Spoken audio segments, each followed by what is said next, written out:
विद्यापीठाने राजकीय अजेंडाचा भाग होऊ नये. विद्यापीठाने राजकीय व्यक्तिपूजेपेक्षा व्हॉइस ऑफ डेमोक्रेसी मजबूत करण्यासाठी प्रयत्न करावे. रोहित पवारांचं ट्विट. महाराष्ट्रात जम्बो पोलीस भरती. राज्यात 15,000 पदं भरणार. राज्य मंत्रिमंडळाच्या बैठकीत निर्णय. कोर्टाच्या आदेशानंतरही वांद्र्यात कबुतरांना खाद्य टाकणं सुरूच.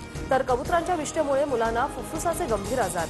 डॉक्टर सुजित राजन यांचे मुंबई हायकोर्टात प्रतिज्ञापत्र. कबुतरांसाठी हाती शस्त्र घेऊ अशी चिथावणी देणाऱ्या जैन मुनींविरोधात मराठा एकीकरण समिती आक्रमक. उद्या आंदोलन करत जैन मुनींच्या धमकीला उत्तर देणार. 15 ऑगस्टला कल्याण डोंबिवलीत मटण बंदीवरून राजकारण तापलं. खाटीक संघटनेच्या पालिकेच्या गेटवर मटण विक्रीचा इशारा. अंगारकी चतुर्थीनिमित्त दादरच्या सिद्धिविनायक आणि पुण्यात दगडूशेठ हलवाई मंदिरात पहाटेपासूनच भाविकांची गर्दी. चतुर्थीनिमित्त मंदिरात आकर्षक सजावट.